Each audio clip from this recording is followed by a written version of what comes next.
En la mañana de Navidad, mi nuera me entregó una taza con una dulce sonrisa.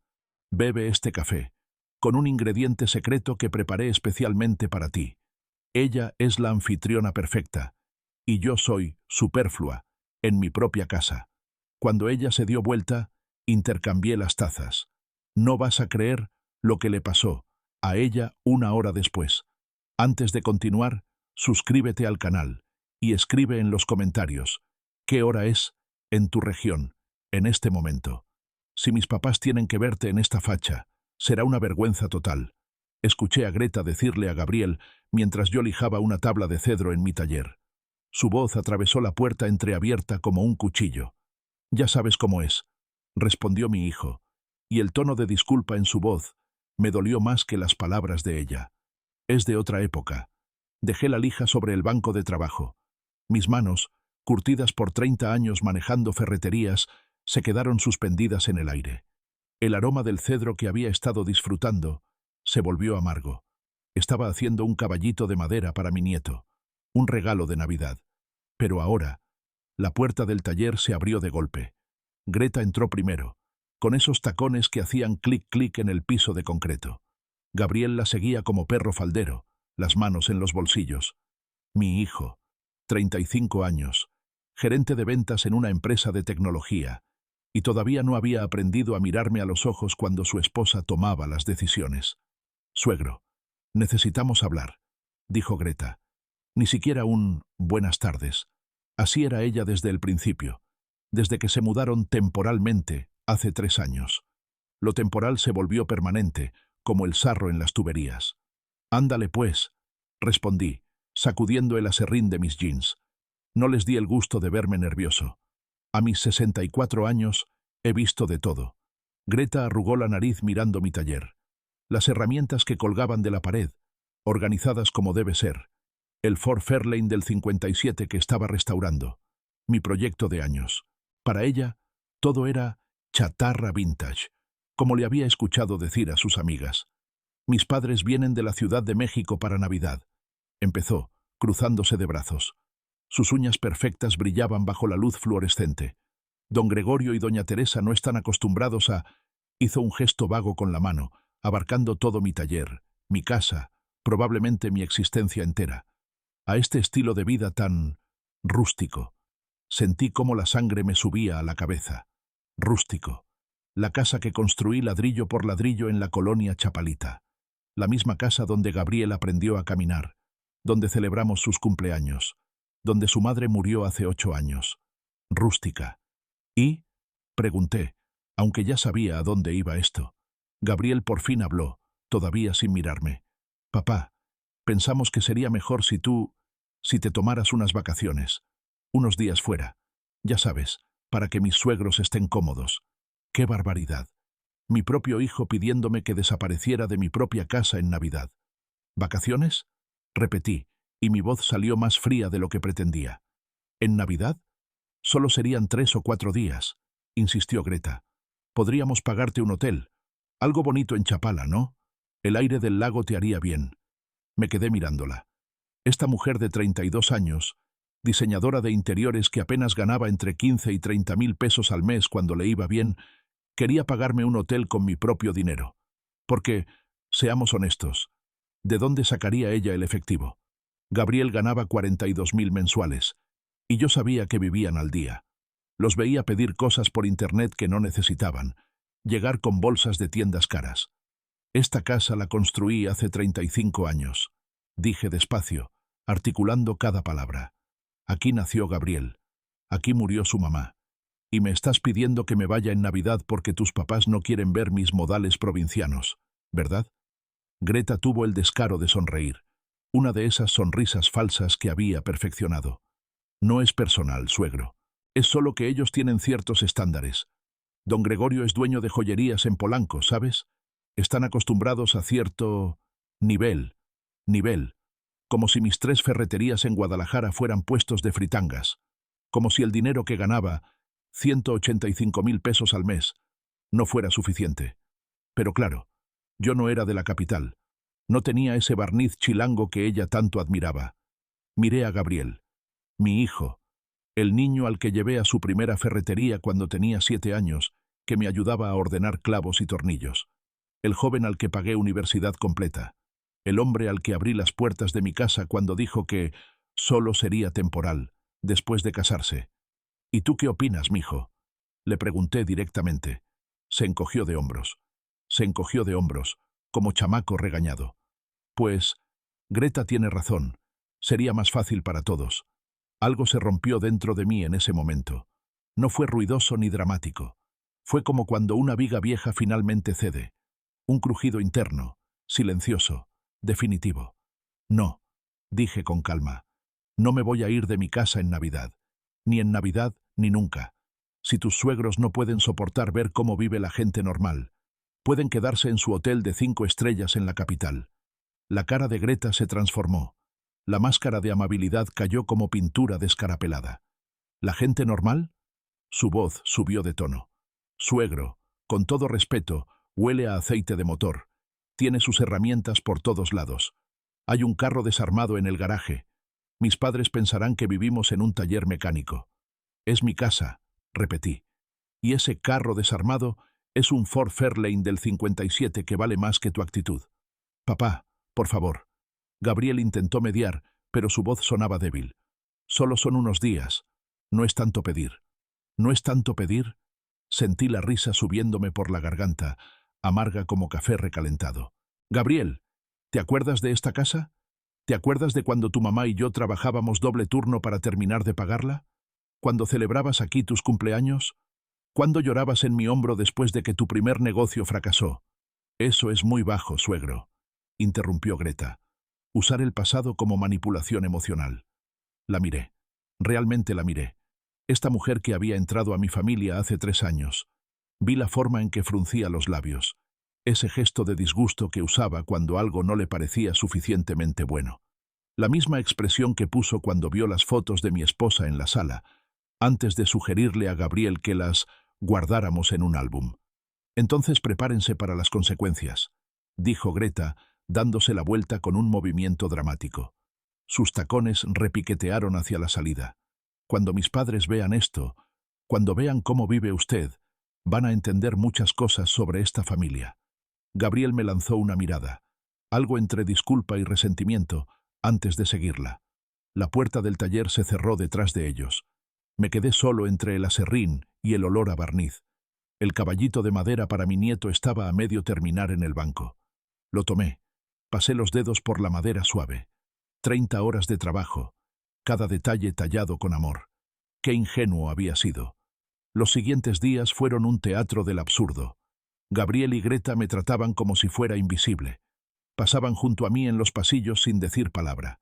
Si entraba a la cocina, ellos salían. Era como vivir con fantasmas, excepto que los fantasmas eran ellos, y yo era el que se suponía no debía existir. El 22 de diciembre volví temprano de la ferretería. Necesitaba recoger unos documentos. Al abrir la puerta, escuché voces en la sala. Me quedé en el recibidor, y lo que vi me dejó paralizado. Habían transformado mi sala. El árbol de Navidad tradicional que puse, con sus esferas rojas y doradas, con las figuritas que coleccioné durante años, había desaparecido. En su lugar, un pino minimalista decorado solo con luces blancas y esferas plateadas. Moderno, frío, chilango. Las fotografías de mi familia, las que cubrían la pared desde hace décadas, estaban apiladas en cajas de cartón junto al sillón. Gabriel sostenía un marco con la foto de nuestra boda, dudando. ¿También esta? Le preguntó a Greta. Especialmente esa, respondió ella, colgando un cuadro abstracto donde antes estaba el retrato de mis padres. Mucho mejor. Clean. Minimal. Mis papás van a sentirse como en casa, en mi casa, que ahora parecía sala de exhibición de revista, sin alma ni memoria. Me retiré silenciosamente. No dijeron nada. Ni siquiera notaron que había llegado. Esa noche, acostado en mi cama, mirando el techo que había pintado yo mismo 30 años atrás, sentí algo que no había sentido en mucho tiempo. No era tristeza, no era enojo, era claridad. Mi hijo y mi nuera no me respetaban. Peor aún, me despreciaban. Para ellos, yo era un obstáculo. un recordatorio vergonzoso de orígenes humildes que querían borrar. Pensé en mi esposa, Lupita. 8 años sin ella. ¿Qué diría si viera esto? Si viera cómo su hijo, el niño que criamos con tanto amor, me trataba como estorbo. Cerré los ojos. El caballito de madera seguía en el taller, esperando. Mi casa, convertida en escenario para impresionar a extraños snobs. Mi Navidad, interrumpida por gente que no valoraba lo que tenía. Pero yo había construido un negocio desde cero. Había levantado esta casa con mis propias manos. Había sobrevivido 30 años en el mercado de ferreterías, compitiendo con cadenas grandes, adaptándome, prosperando. Si creían que podían echarme de mi propia casa, de mi propia vida, tenían otra cosa que aprender. Abrí los ojos en la oscuridad y sonreí. Una sonrisa pequeña, fría. El juego apenas comenzaba. Y en mi cancha, con mis reglas, yo nunca perdía. La mañana del 25 de diciembre amaneció fría en Guadalajara. Desde mi ventana veía las luces navideñas de los vecinos. Escuchaba villancicos a lo lejos. Navidad, la época de paz y amor familiar, según decían. Mentira. Me vestí despacio, eligiendo mi mejor guayabera blanca, la que Lupita me regaló en nuestro último aniversario. Me peiné con cuidado frente al espejo. Si iba a ser juzgado por los suegros de la capital, al menos les daría una buena imagen. Provinciano, tal vez, pero digno. Bajé a la cocina alrededor de las 8 de la mañana. La casa olía a café recién hecho, a tamales calentándose, sonidos de Navidad, cálidos y familiares. Pero todo se sentía vacío, hueco, como cascarón sin substancia. Gabriel estaba en la mesa, revisando su celular. Ni siquiera levantó la vista cuando entré. «Buenos días», dije. Silencio. Serví mi café. Me preparé un plato de fruta. El ruido de mi cuchara contra el plato era ensordecedor en el silencio tenso. Recordé otras Navidades. Recordé Navidad del 2010. Gabriel tenía 21 años, recién graduado de la universidad. Lupita había preparado su mole especial, ese que tardaba 2 días en hacerse. La mesa llena de familia, tíos, primos, compadres. Gabriel brindó con sidra, orgulloso, agradeciéndonos por su educación. «Papá, mamá, todo lo que soy es gracias a ustedes», había dicho, con lágrimas en los ojos. «Prometo que algún día les devolveré todo esto». Lupita me apretó la mano bajo la mesa. Nuestros ojos se encontraron. No necesitábamos palabras. Ese momento, ver a nuestro hijo graduado, exitoso, agradecido, era suficiente recompensa. El recuerdo se disolvió cuando escuché tacones en las escaleras. Greta apareció en la cocina, perfectamente arreglada a pesar de la hora. Maquillaje impecable, vestido elegante, preparada para la actuación. Me miró con sorpresa, como si hubiera olvidado que todavía vivía aquí. «Suegro», dijo, y su tono era extrañamente dulce. «Buenos días». Fruncí el ceño. Después de días de ignorarme, «Ahora buenos días». «Buenos días», respondí cautelosamente. Desapareció en la despensa y regresó con 2 tazas de cerámica. Las mejores tazas, las que usábamos solo en ocasiones especiales. Sirvió café en ambas, añadiendo leche y azúcar con movimientos estudiados. «Sabe, suegro, he estado pensando», empezó, acercándose a mí. «Gabriel y yo nos portamos mal.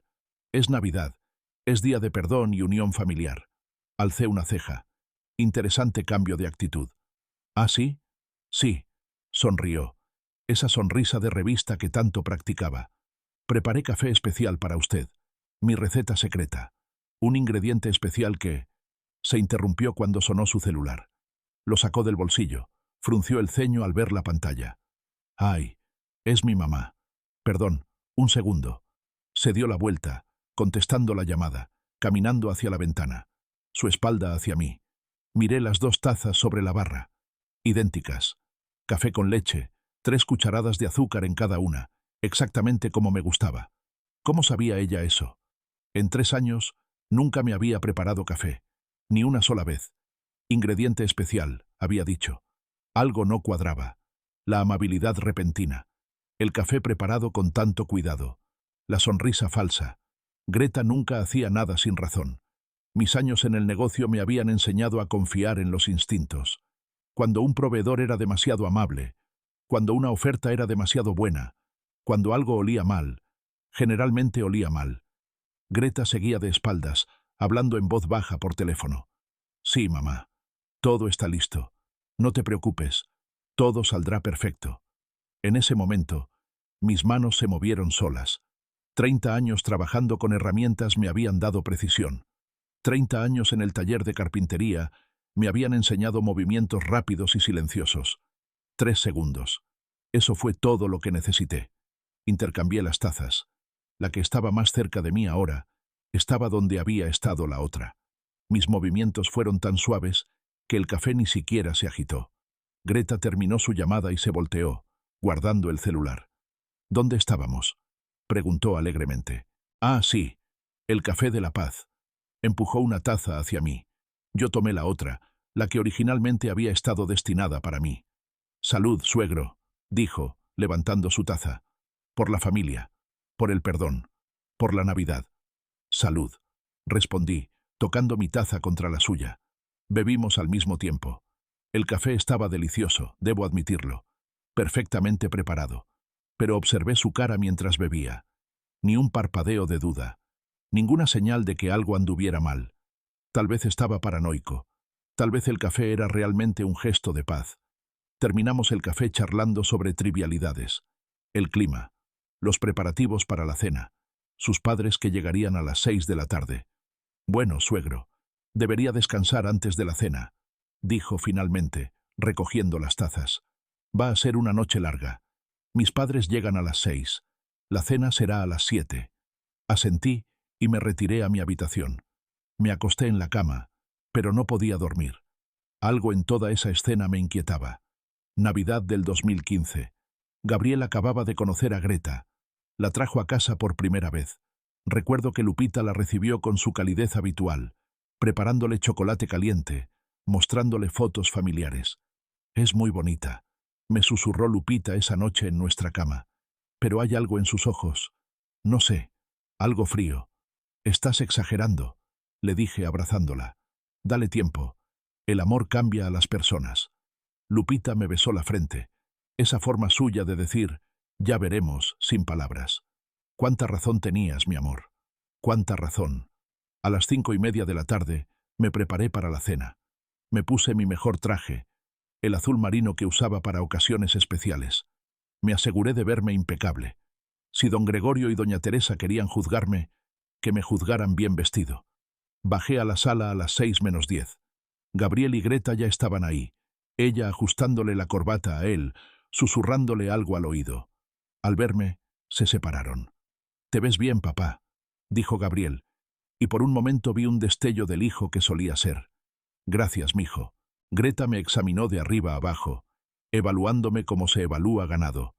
Finalmente asintió, como si yo hubiera pasado alguna prueba mínima. A las 6 en punto exactas, sonó el timbre. Greta prácticamente corrió a abrir. Don Gregorio Vega Sánchez y doña Teresa Castillo de Vega entraron como realeza visitando pueblo pobre. Él con traje italiano que debió costar 100.000 pesos. Ella con vestido de diseñador y joyas que brillaban como luciérnagas. Elegantes, sofisticados, chilangos hasta la médula. Mamá, papá. Greta los abrazó con efusión. Bienvenidos. Hija. Doña Teresa la besó en ambas mejillas. Qué gusto verte. Aunque este tráfico desde la ciudad, qué barbaridad. Guadalajara necesita mejores vialidades. Gabriel los saludó respetuosamente. Luego me presentó. Don Gregorio, doña Teresa, él es mi padre, Gustavo Torres. Mucho gusto. Extendí la mano. Don Gregorio me la estrechó brevemente, con la fuerza de un pez muerto. Doña Teresa me ofreció 2 dedos, como si fuera demasiado fino tocar mi mano completa. Un placer, dijo don Gregorio, pero sus ojos ya estaban evaluando la sala. Vi cómo notó el cuadro abstracto nuevo, los muebles reordenados, el árbol minimalista. Asintió con aprobación. «Qué bonita han dejado la casa, hija», comentó doña Teresa. «Muy contemporáneo, muy limpio, limpio, como si antes hubiera estado sucio, como si mis recuerdos familiares fueran mugre que había que limpiar». Nos sentamos a cenar a las 7. Greta había preparado la mesa con vajilla que yo ni sabía que teníamos. Copas de cristal, cubiertos de plata. Todo perfecto, todo impecable, todo absolutamente sin alma. La conversación durante la cena fue dolorosamente aburrida. Don Gregorio habló de sus joyerías, de clientes importantes, de viajes a Europa. Doña Teresa habló de eventos sociales, de amistades con gente importante, de lo difícil que era conseguir buen servicio doméstico. Yo comí en silencio, observando, notando cómo Greta y Gabriel les daban toda la atención, cómo se reían de chistes que no eran graciosos, cómo asentían con admiración a historias aburridas. Y usted, don Gustavo. Don Gregorio finalmente me dirigió la palabra, como quien nota una mosca en la sopa. ¿A qué se dedica? Tengo ferreterías, respondí. 3 en Guadalajara. Ah, su tono dejaba claro que una ferretería era exactamente lo que esperaba. Qué práctico. El negocio va bien, agregué. Este año facturamos alrededor de... Papá, Gabriel me interrumpió. Don Gregorio no quiere hablar de negocios en Navidad. Me callé. Mensaje recibido. Mi negocio no era lo suficientemente importante para esta mesa. Estábamos en el plato principal. Un bacalao que Greta había ordenado de algún restaurante caro cuando sucedió. Greta se llevó el tenedor a la boca, masticó, tragó. Luego su cara se transformó. Primero confusión, luego alarma, luego pánico absoluto. Disculpen, dijo, levantándose bruscamente. Su silla cayó hacia atrás. Yo necesito... No terminó la frase. Salió corriendo hacia el baño, una mano sobre el estómago, la otra tapándose la boca. Gabriel se levantó, preocupado. «¿Greta? ¿Estás bien?» Silencio. Luego, desde el baño, sonidos que no necesito describir. Sonidos humillantes. Sonidos que dejaban muy claro que algo andaba terriblemente mal con su sistema digestivo. Don Gregorio y doña Teresa intercambiaron miradas incómodas. Greta regresó 10 minutos después, pálida como papel. Se disculpó, intentó sentarse, pero apenas probó un bocado antes de tener que correr de nuevo al baño. Y otra vez más. Durante toda la cena, cada 10 o 15 minutos, Greta desaparecía corriendo. Regresaba más pálida, más débil, más humillada. Su maquillaje perfecto se corría. Su vestido elegante estaba arrugado. Su dignidad, destruida. Yo comí tranquilamente, disfrutando cada bocado. El bacalao estaba delicioso. El vino, excelente. La compañía, bueno, al menos era entretenida ahora. Observé a Gabriel, confundido y preocupado. A don Gregorio y doña Teresa, incómodos y decepcionados. A Greta, corriendo una vez más al baño con lágrimas de vergüenza en los ojos. Y entendí todo. El café de esta mañana. El ingrediente especial. La amabilidad repentina. Todo tenía sentido ahora. Ella había planeado esto para mí. Quería que yo pasara la Navidad encerrado en el baño, humillado frente a sus padres. Quería que me vieran débil, patético, enfermo. Quería que don Gregorio y doña Teresa vieran al viejo provinciano en su peor momento. Pero yo había intercambiado las tazas. Miré a Greta regresar del baño una vez más, agarrándose del marco de la puerta para sostenerse. Nuestros ojos se encontraron. En ese momento, vi que ella también lo entendía. Sabía que yo sabía. Le sostuve la mirada y dejé que una pequeña sonrisa tocara mis labios. Fría, calculada. Una sonrisa que decía todo sin palabras. Jugaste sucio, mija, pero jugaste en mi casa, con mis reglas, y acabas de aprender la primera lección. Nunca subestimes al viejo provinciano. Esa noche, después de que don Gregorio y doña Teresa se retiraran temprano a su hotel, después de que Gabriel llevara a Greta a la cama todavía enferma, me senté en mi estudio. Saqué los documentos de mis negocios, mi testamento, los estados de cuenta bancarios, los papeles de la casa. Había vivido 64 años siendo buen padre, buen esposo, buen hombre. Había seguido las reglas, había respetado, había dado. ¿Y qué había recibido a cambio? Desprecio, manipulación, un intento de envenenarme con laxante en Navidad. Abrí mi laptop y busqué el número del licenciado Fernando Díaz Ramírez, mi notario. Un hombre que conocía las leyes mejor que nadie. Un hombre que me debía algunos favores. El juego había comenzado esta mañana, cuando intercambié esas tazas. Pero la guerra apenas estaba por empezar. Y esta vez, yo no iba a jugar limpio. Iba a jugar para ganar. Los siguientes días fueron una lección de paciencia. Greta pasó 3 jornadas completas en cama, quejándose de un virus estomacal terrible. Don Gregorio y doña Teresa se marcharon el 27 de diciembre, claramente decepcionados de que su perfecta Navidad en Guadalajara terminara con su hija corriendo al baño cada 15 minutos. Yo me porté como el suegro preocupado que se suponía debía ser. Le llevé té de manzanilla a Greta. Le pregunté si necesitaba algo de la farmacia. Gabriel me miraba con gratitud, como si yo fuera el hombre comprensivo y generoso que alguna vez fui. Qué ingenuo, mijo. Qué ingenuo. Pero mientras ellos creían que todo volvía a la normalidad, yo observaba. Y vaya que había mucho que ver.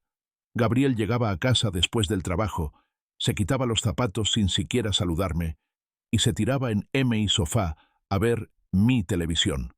Greta apenas se recuperó, retomó sus videollamadas con sus amigas, hablando de lo aburrido que es Guadalajara, y lo pronto que se mudarán a la Ciudad de México. Todo esto en mi casa, usando mi internet, comiendo mi comida. El 29 de diciembre los escuché en la cocina. Yo estaba en el patio trasero, lijando una pieza del Fairlane, pero la ventana estaba abierta. En cuanto pase lo del testamento vendemos todo, decía Greta.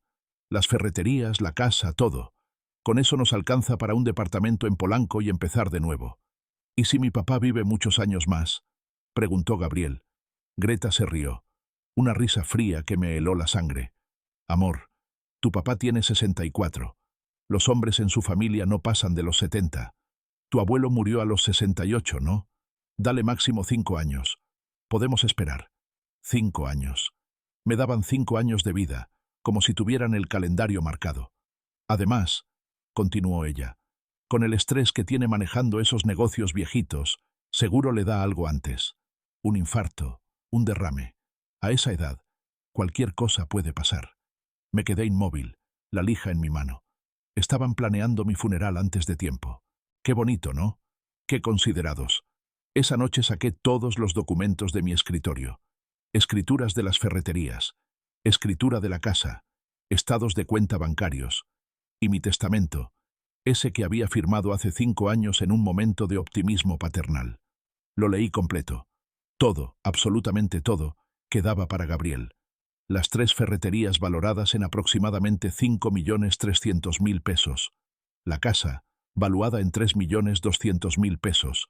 Mis ahorros. Todo. En ese testamento, yo era el padre generoso que confiaba en su hijo. El padre que creía en la familia, en la continuidad, en el respeto. Qué tonto había sido. El 2 de enero, mientras Gabriel y Greta salieron a resolver pendientes. Gastar dinero que no tenían, seguramente. Me senté a hacer cálculos. Si ellos vendían todo al precio de mercado, obtendrían cerca de 8.500.000 pesos. Con eso podían comprar su departamento en Polanco, vivir cómodamente, olvidarse de Guadalajara, olvidarse de mí.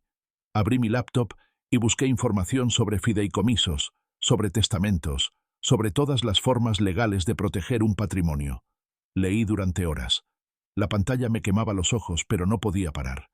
México tenía leyes interesantes, muy interesantes. El 5 de enero tomé mi teléfono y marqué un número que no había llamado en meses. Notaría Pública número 47, buenos días, contestó una voz femenina. Buenos días. Habla Gustavo Torres. Necesito una cita con el licenciado Díaz. Es urgente. ¿Don Gustavo? Un momento, por favor. La música de espera sonó unos segundos antes de que escuchara la voz familiar. Gustavo, compadre. ¿Cómo estás? Fernando Díaz había sido mi notario durante 15 años. Un hombre serio, meticuloso, de esos que no dejan cabos sueltos. Fernando, necesito hablar contigo. En privado. ¿Puedes venir a mi casa? Hubo una pausa. ¿Está todo bien? Eso depende de cómo lo veas, respondí. Pero necesito tu consejo, legal y personal. Dame tu dirección. Paso mañana en la tarde, después de las 4. ¿Te parece? Perfecto. Colgué y me recosté en mi silla. El primer movimiento estaba hecho. El 6 de enero, Día de Reyes, Gabriel y Greta salieron temprano. Algo sobre comprar rebajas en Plaza del Sol. Yo me quedé en casa, preparando café, organizando todos mis documentos en la mesa del comedor. Cuando sonó el timbre a las 4:30, Abrí la puerta yo mismo. Fernando Díaz tenía 58 años. Pelo canoso perfectamente peinado. Traje oscuro impecable. Nos conocíamos desde que compré mi primera ferretería hace 15 años. Él había tramitado todas las escrituras, todos los permisos. Era un hombre de confianza. Gustavo. Me estrechó la mano con firmeza. ¿Te ves bien? Pasa, por favor. ¿Café? Con gusto. Nos sentamos en el comedor. Serví 2 tazas de café y puse la carpeta con documentos sobre la mesa. Fernando, necesito cambiar mi testamento. Alzó las cejas, pero no dijo nada. Esperó. Y necesito saber todas mis opciones. Fideicomisos, cambios de propiedad, todo lo que esté dentro de la ley. ¿Puedo preguntar por qué? Dijo, sacando una libreta de su portafolio. Le conté todo. La petición de irme en Navidad, el café envenenado, las conversaciones que había escuchado, los planes de vender todo y mudarse a la capital. Fernando no me interrumpió ni una vez. Solo escribía notas. Asentía. Fruncía el ceño en los momentos apropiados. Cuando terminé, cerró su libreta y me miró directamente a los ojos. Gustavo, lo que me cuentas es grave, pero entiendo tu posición. Tomó un sorbo de café. Tienes varias opciones, todas completamente legales. Primera opción, cambiar el testamento. Podemos poner condiciones, plazos, requisitos que Gabriel debe cumplir para heredar. ¿Cómo qué? Como trabajar en el negocio durante cierto número de años, demostrar compromiso, pagar sus deudas, cualquier condición razonable que tú establezcas. ¿Y si no cumple? Si no cumple, el patrimonio pasa a quien tú designes. Puede ser una fundación, una institución de caridad, otros familiares, lo que tú decidas. Asentí, dejándolo continuar. Segunda opción, crear un fideicomiso. Es más complejo, pero te da más control. Básicamente, pones tus bienes en un banco como fiduciario y estableces las reglas de cómo y cuándo Gabriel puede acceder a ellos. El banco administra todo según tus instrucciones. ¿Cuánto tiempo toma eso? Un fideicomiso bien estructurado, unos 30 a 45 días. Incluye la radicación, la publicación de edictos por 40 días hábiles y la escritura pública final. ¿Y el costo? Fernando hizo algunos cálculos rápidos en su libreta. Entre trámites, notaría, publicaciones y demás, estaríamos hablando de unos 45.000 pesos. Tal vez 50.000 si hay complejidades adicionales. 45.000 pesos. Una bicoca comparado con lo que estaba en juego. Tercera opción, continuó Fernando. Vender o transferir propiedades ahora, antes de que cualquier testamento entre en vigor. Si vendes las ferreterías, por ejemplo, el dinero es tuyo para hacer lo que quieras. Gabriel no puede heredar lo que ya no existe. Eso me hizo pensar. Vender los negocios que había construido durante 30 años. Sería drástico, pero efectivo. ¿Puedo combinar opciones? Claro. Puedes vender parte del patrimonio, crear un fideicomiso con lo que quede y poner condiciones estrictas.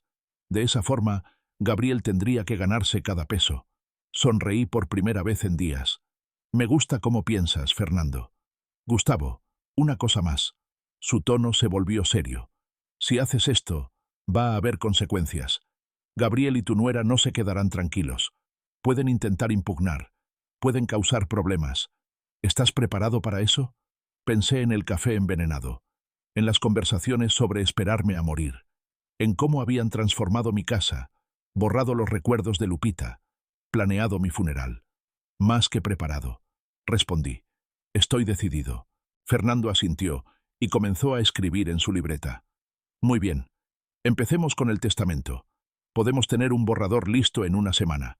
Luego evaluamos el fideicomiso y las ventas de propiedades según cómo vayan las cosas. Pasamos las siguientes 2 horas revisando detalles, discutiendo escenarios, planeando cada movimiento. Fernando era meticuloso, como siempre. Cada palabra, cada cláusula, cada condición quedó anotada. Cuando terminamos, ya oscurecía afuera. Una última cosa, Gustavo, dijo Fernando mientras guardaba sus papeles. ¿Estás seguro de esto?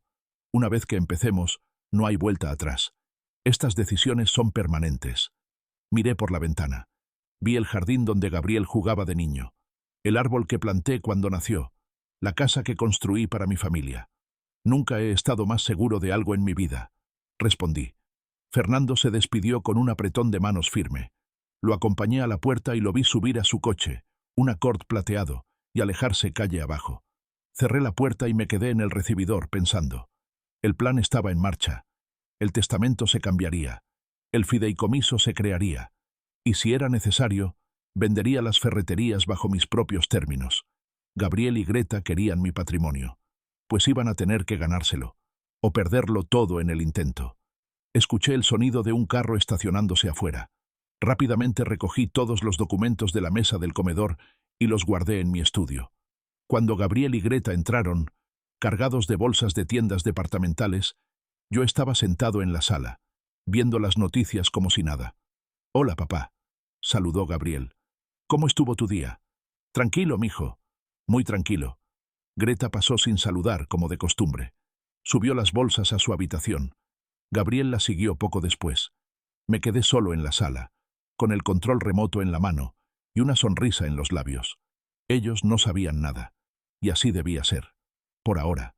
Pero el 8 de enero, cuando Fernando regresara para que yo firmara los primeros documentos, todo cambiaría. El depredador había terminado de observar. Ahora venía la cacería. El 7 de enero me levanté temprano. Tenía cosas que hacer, investigaciones que completar. Desayuné solo en la cocina. Gabriel ya se había ido a trabajar y Greta seguía durmiendo. Aprovechando la soledad, saqué mi laptop y busqué algo que había estado posponiendo. Un investigador privado. No cualquier investigador. Necesitaba a alguien discreto, profesional, que supiera moverse en las sombras sin dejar rastro. Alguien que pudiera conseguirme información que yo no podía obtener por medios normales. Después de 2 horas de búsqueda, encontré a un tal Sergio Maldonado. Su página web era sencilla pero profesional. Casos de infidelidad, investigaciones financieras, búsqueda de personas. Tenía buenas reseñas y, lo más importante, estaba basado en Guadalajara. Marqué el número. «Maldonado Investigaciones. Buenos días», contestó una voz grave. «Buenos días. Mi nombre es Gustavo Torres. Necesito contratar sus servicios para una investigación financiera». «¿De quién?» «De mi hijo y mi nuera». Hubo una pausa breve. «Entiendo.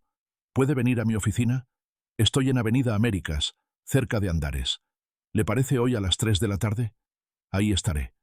Colgué y me recosté en la silla. Otro movimiento en el tablero. A las 2:30 salí de casa con la excusa de ir a revisar la ferretería del centro.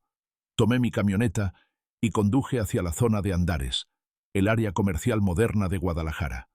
La oficina de Maldonado estaba en un edificio discreto, 3er piso.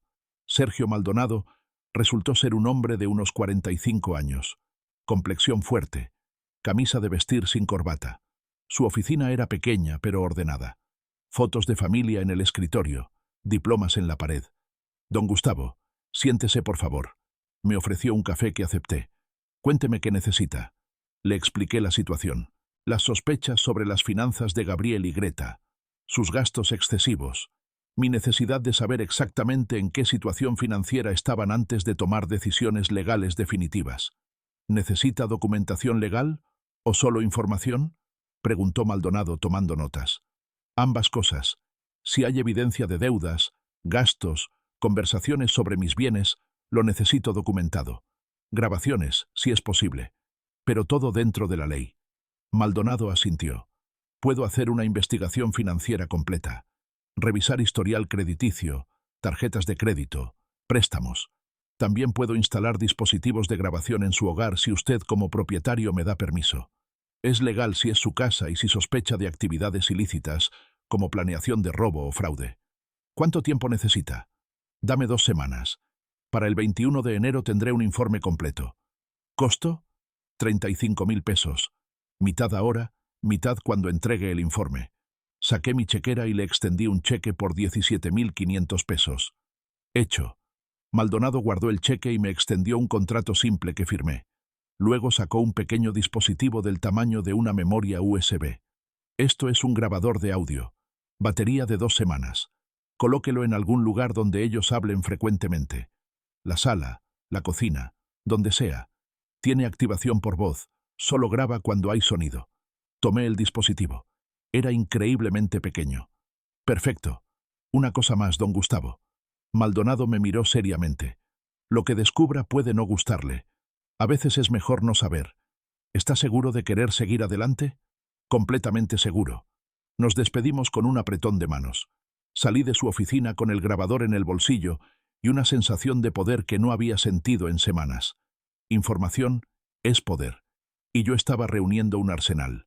Esa noche, mientras Gabriel y Greta veían una película en la sala, aproveché para pegar el grabador debajo de la mesa de centro con cinta adhesiva. Pequeño, negro, invisible a menos que supieras que estaba ahí. Al día siguiente, 8 de enero, Fernando Díaz regresó a mi casa a las 4 de la tarde como habíamos acordado. Esta vez trajo un folder grueso con documentos. Gustavo, aquí está el borrador del Nuevo Testamento. Puso los papeles sobre la mesa del comedor. Léelo con calma. Si estás de acuerdo, empezamos los trámites oficiales mañana mismo. Me senté y leí cada página. Fernando había hecho un trabajo magistral. El testamento establecía que mi patrimonio no pasaría directamente a Gabriel. En su lugar, se crearía un fideicomiso administrado por Banco Santander. Gabriel recibiría derecho de uso de una ferretería y la casa, pero sin poder de venta. Para obtener propiedad completa, tendría que cumplir 3 condiciones.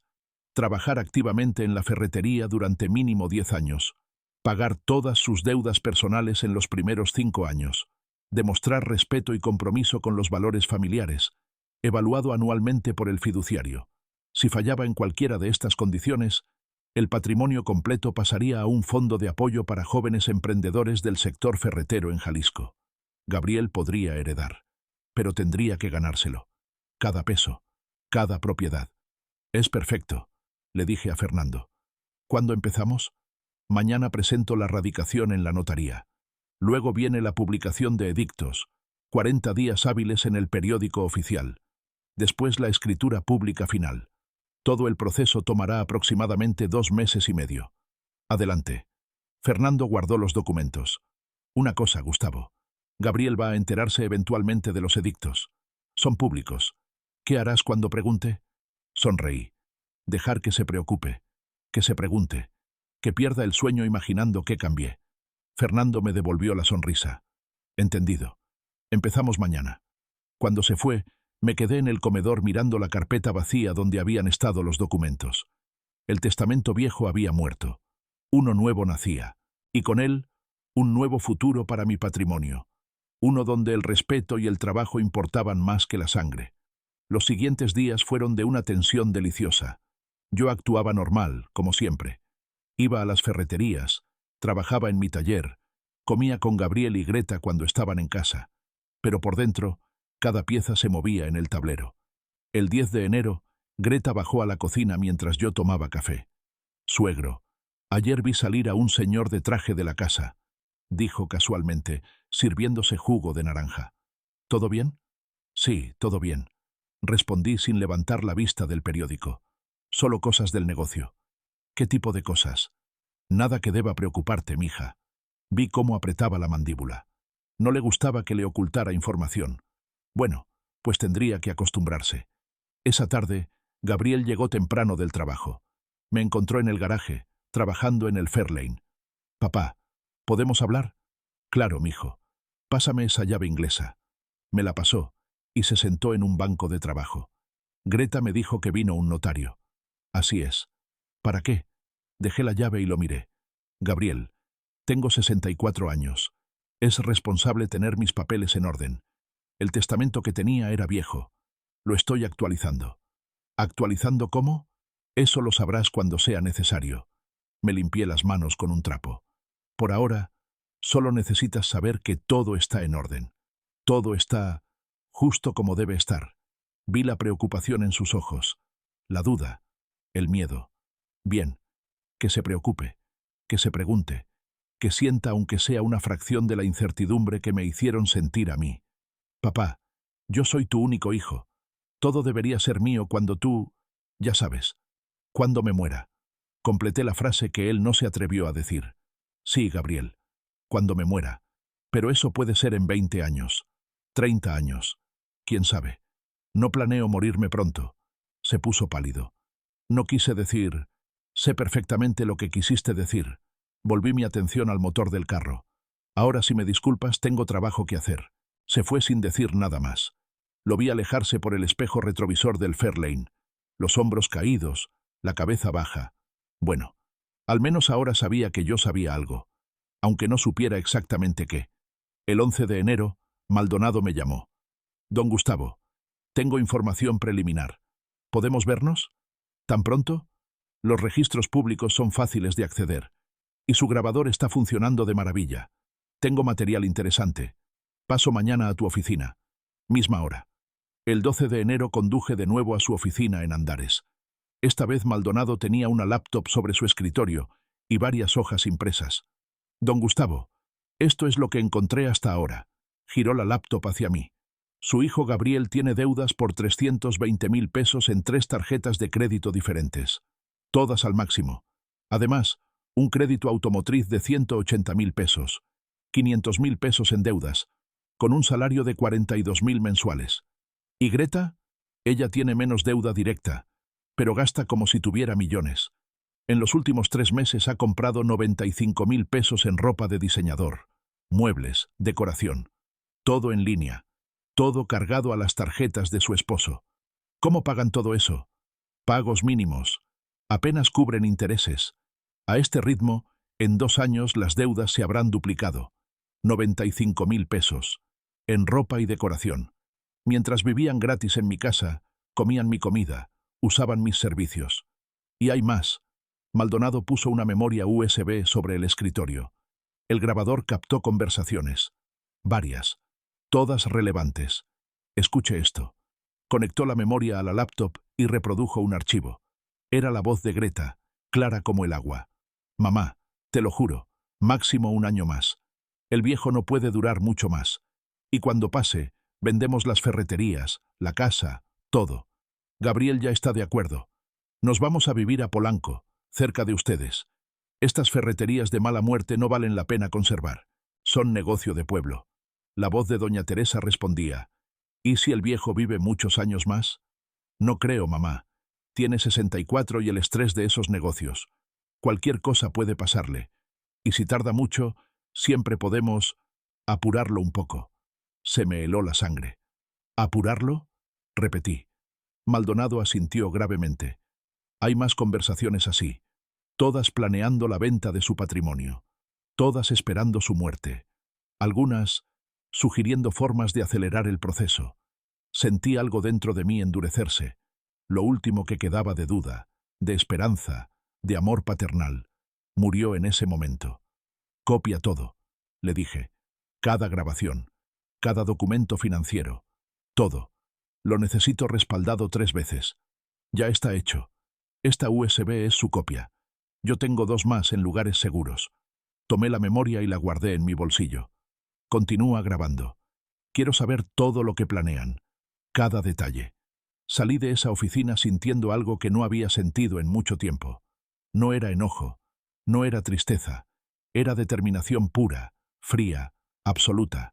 Ellos querían mi muerte. Querían mis propiedades. Querían borrarme de este mundo para poder vivir su vida perfecta en la capital. Pues bien, les iba a dar una lección que nunca olvidarían. No sobre muerte, sobre justicia. Esa noche, después de la cena, subí a mi estudio y conecté la memoria USB. Escuché cada grabación, cada conversación venenosa, cada plan mezquino. Y cuando terminé, supe exactamente qué hacer. El testamento nuevo era solo el principio. El fideicomiso, apenas la segunda jugada. Pero lo que venía después, lo que estaba planeando ahora, eso sería el jaque mate. Gabriel y Greta querían jugar sucio. Querían mi patrimonio sin ganárselo. Querían mi muerte sin merecerla. Les iba a enseñar que en este juego, el viejo provinciano todavía tenía todas las cartas. Y no iba a mostrar piedad. El 29 de enero me desperté con una claridad mental que no había sentido en meses. No más dudas. No más esperanzas de que Gabriel recapacitara. No más sentimentalismos. Hoy comenzaba la guerra de verdad. Desayuné solo, como de costumbre. Gabriel se había ido temprano al trabajo. Greta seguía dormida. Perfecto. Me vestí con mi mejor traje gris, el que reservaba para ocasiones importantes. Me peiné con cuidado frente al espejo. Si iba a cambiar mi destino, lo haría con dignidad. A las 9 en punto estacioné mi camioneta frente a la Notaría Pública número 47 en Avenida Chapultepec. El edificio colonial de 2 pisos se veía imponente bajo el sol de la mañana. ¿Cuántas veces había estado aquí? Cuando compré mi primera ferretería, cuando registré la casa, cuando hice el testamento original. Hoy venía a deshacer todo eso. Fernando Díaz me recibió en su oficina del 2º piso. Las paredes llenas de tomos legales, el escritorio de caoba oscura, el olor a papel viejo y tinta. «Gustavo, pasa», me estrechó la mano. «Todo está listo». Se sentó detrás de su escritorio y sacó una carpeta gruesa. La abrió con cuidado, revelando páginas y páginas de documentos legales. «Aquí está el Nuevo Testamento». Empujó los papeles hacia mí. «Lo he revisado 3 veces. Es hermético. Ningún abogado va a poder romperlo». Leí despacio, cada palabra, cada cláusula. El documento era una obra de arte legal. En resumen, mi patrimonio completo, las 3 ferreterías valoradas en 5.300.000 pesos, la casa valorada en 3.200.000 pesos y mis ahorros, se colocarían en un fideicomiso administrado por Banco Santander.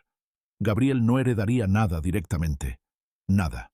En su lugar, recibiría derecho de uso de la ferretería central y permiso de vivir en la casa, pero sin poder vender, sin poder hipotecar, sin poder tocar ni un solo peso del capital. Para obtener la propiedad real, tendría que cumplir 3 condiciones dentro de los próximos 10 años. Primera, trabajar activamente en la ferretería, no como empleado ocasional, sino como verdadero administrador, mínimo 40 horas semanales. Segunda, pagar todas sus deudas personales en los primeros 5 años. Cada peso de esos 320.000 en tarjetas de crédito, más los 180.000 del auto. Todo. Tercera, demostrar respeto hacia los valores familiares. Esta cláusula era más subjetiva, pero Fernando había encontrado la forma de hacerla medible. Evaluaciones anuales por parte del banco fiduciario, basadas en su comportamiento documentado. Si fallaba en cualquiera de estas condiciones, el patrimonio completo pasaría a una fundación que yo estaba creando, el Fondo de Apoyo a Jóvenes Empresarios del Sector Ferretero en Jalisco. Ayudaría a chavos trabajadores a abrir sus propios negocios. Gabriel podría heredar, pero tendría que ganárselo, sudarlo, merecerlo. ¿Cuánto tiempo toma todo el proceso?, pregunté. Ya iniciamos la radicación hace 2 semanas. Fernando consultó sus notas. Los edictos se publicarán en el periódico oficial durante 40 días hábiles. Eso nos lleva hasta principios de abril. Después, la escritura pública final. Todo estará completamente registrado para mediados de abril. ¿Costo total? 45.000 pesos. Incluye notaría, publicaciones, trámites en el registro público de la propiedad. Todo. Saqué mi chequera y extendí el cheque. 45.000 pesos. Una bicoca comparado con lo que estaba protegiendo. Una cosa más, Gustavo. Fernando se recostó en su silla. Los edictos son públicos. Cualquiera puede consultarlos. Si Gabriel o Greta revisan el periódico oficial, verán que hay un testamento nuevo. No sabrán el contenido hasta después de tu muerte, pero sí sabrán que existe. Sonreí. Que lo sepan, que se preocupen, que pierdan el sueño. Fernando me devolvió la sonrisa. Como gustes. Firmé cada página del testamento. Mi firma era firme, sin temblor.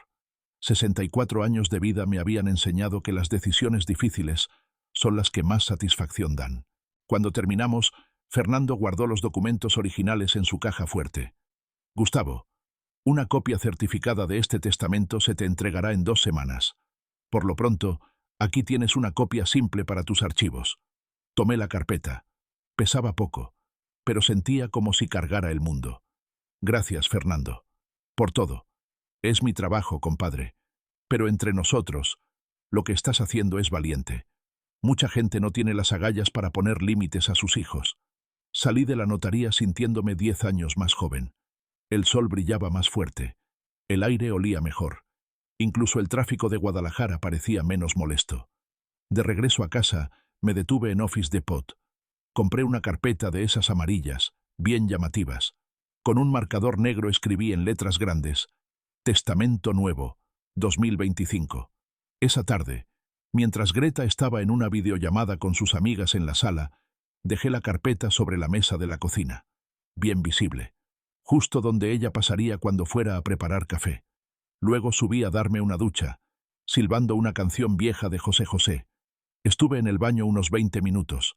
Cuando bajé, con el pelo todavía húmedo, la carpeta había desaparecido de la mesa. Encontré a Greta en su habitación. La puerta estaba cerrada, pero se escuchaban murmullos urgentes. Ella hablando por teléfono, su voz tensa. Pasé frente a su puerta sin detenerme. Fui a mi estudio. Me senté. Abrí un libro. Esperé. No tardó ni 10 minutos. Greta bajó las escaleras corriendo. Entró al estudio sin tocar. Suegro. Encontré esta carpeta en la cocina. La sostenía con las 2 manos como si quemara. ¿Qué es esto? Levanté la vista del libro fingiendo sorpresa. Ah, esa. Solo unos papeles. ¿Por qué? Dice, testamento nuevo. Insistió, abriendo la carpeta frente a mí. Vacía. Completamente vacía. Sí, es para organizar documentos. Respondí con toda la calma del mundo. ¿Algún problema? Vi cómo su mente trabajaba, los ojos moviéndose, tratando de descifrar qué significaba esto. ¿Hiciste un testamento nuevo? Greta, mija, a mi edad es responsable tener los papeles en orden. Tu preocupación es conmovedora, pero innecesaria. ¿Qué dice el testamento nuevo? Su voz subió de tono. Eso, querida nuera, lo sabrás cuando sea relevante. Por ahora, solo necesitas saber que todo está perfectamente en orden. Gabriel tiene derecho a saber si cambiaste algo. Me puse de pie lentamente. La miré directo a los ojos. Gabriel es mi hijo, y cuando yo muera, él sabrá exactamente qué le corresponde. Pero por ahora, yo estoy muy vivo, muy sano, y muy capaz de manejar mis propios asuntos. La tensión en la habitación era palpable.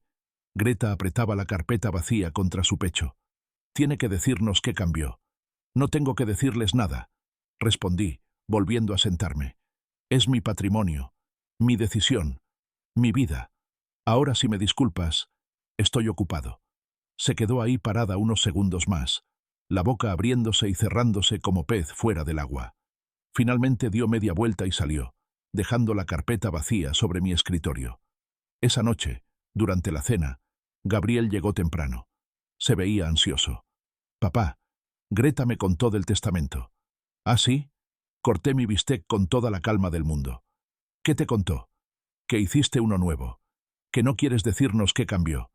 Gabriel, mijo, cuando llegue el momento de que conozcas el contenido de mi testamento, será porque yo ya no estaré aquí para discutirlo. Por ahora, tú no necesitas saber nada.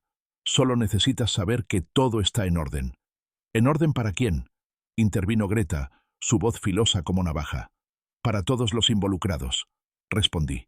Ahora, este bistec está delicioso. ¿Quieren más ensalada? Los días siguientes fueron deliciosos. Gabriel y Greta caminaban como sobre cáscaras de huevo. Los veía cuchichear en rincones. Revisaban papeles cuando creían que no los veía. Greta pasaba horas en el teléfono con sus padres, y yo me dedicaba a mi rutina normal.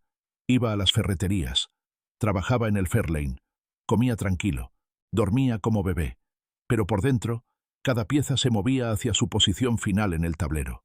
El 14 de febrero, Día del Amor y la Amistad, qué irónico, recibí la llamada que esperaba. Don Gustavo, soy Maldonado. Tengo información nueva. Te veo mañana, misma hora. El 15 de febrero fui a su oficina. Esta vez traía más grabaciones, más evidencia de las conversaciones de Greta con sus padres, planeando el futuro en Polanco, calculando cuánto sacarían de la venta. Y también algo más. Greta contrató a un investigador privado, me informó Maldonado, para averiguar sobre su testamento. Mi contacto me avisó. Me reí. No pude evitarlo. ¿En serio? En serio. Quiere saber si puede impugnarlo de alguna forma. Busca algo que lo invalide. Pues que busque. Fernando Díaz es el mejor notario de Jalisco. Ese testamento es impenetrable. Regresé a casa ese día sintiendo que todo estaba saliendo perfecto. Demasiado perfecto. Y fue entonces cuando decidí dar el segundo golpe. Uno que dolería mucho más que el primero. El 19 de febrero, mientras tomaba café en mi estudio, llamé a don Víctor Gutiérrez. Don Víctor era dueño de Ferretería Gutiérrez, la más grande de Guadalajara. Técnicamente mi competencia, pero nos respetábamos. Dos hombres de la vieja escuela en un mundo que cambiaba demasiado rápido. Víctor, soy Gustavo Torres. ¿Tienes tiempo para una comida esta semana? Claro, compadre. ¿Todo bien? Tengo una propuesta de negocios que te va a interesar. Nos vimos el 22 de febrero en el Patio Tapatío, un restaurante tradicional cerca del centro. Don Víctor llegó puntual, como siempre. 67 años, pelo blanco, traje impecable. Ordenamos, charlamos de trivialidades, y cuando llegó el café, fui directo al grano. Víctor, quiero venderte dos de mis ferreterías, la sucursal sur y la sucursal norte. Se quedó con la taza a medio camino de sus labios. ¿Vendérmelas? ¿Por qué? Motivos personales.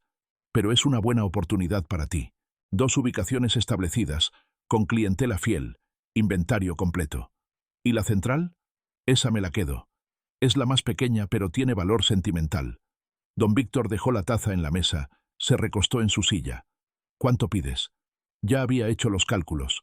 Las dos ferreterías juntas valían en el mercado unos 3.500.000 pesos, pero yo necesitaba una venta rápida y limpia.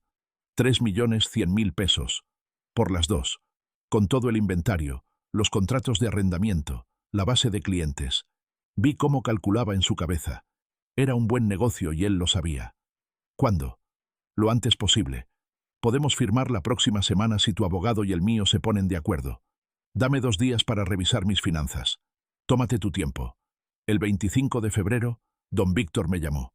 Acepto. 3.100.000. Pero quiero que el licenciado Díaz maneje la escrituración. Confío en él. Perfecto. Te contacto mañana con Fernando. El proceso fue sorprendentemente rápido. Fernando Díaz coordinó todo. Revisión de documentos, escrituras públicas, registro en el registro público de la propiedad. Don Víctor era serio, profesional. Nada de regateos, nada de dramas. El 8 de marzo firmamos en la notaría. Don Víctor con su abogado, yo con Fernando. Firmamos página tras página. Escritura pública, contrato de compraventa, cesión de contratos de arrendamiento, todo. Cuando terminamos, don Víctor me extendió un cheque certificado por 3.100.000 pesos. Gustavo, ha sido un placer hacer negocios contigo. Igualmente, Víctor. Cuida bien esas ferreterías. Tienen mucha historia. Lo haré. Salí de la notaría con el cheque en el bolsillo. Al día siguiente lo deposité en mi cuenta personal. 3.100.000 pesos. Líquidos. Míos. Ahora tenía 3.100.000 en efectivo. La ferretería central valuada en 1.800.000. La casa valuada en 3.200.000. Y mis ahorros anteriores de unos 500.000. Total. 8.600.000 pesos bajo mi control absoluto. Y Gabriel no sabía nada. Esperé hasta el 12 de marzo para decírselo. Un viernes por la noche. Preparé una cena especial. Carne asada, frijoles charros, tortillas hechas a mano. Como en los viejos tiempos. Gabriel y Greta bajaron atraídos por el olor. «Huele bien, papá», dijo Gabriel sorprendido. «Siéntense. Tenemos que hablar». El tono de mi voz hizo que la sonrisa de Gabriel se congelara. Se sentaron despacio. Serví los platos.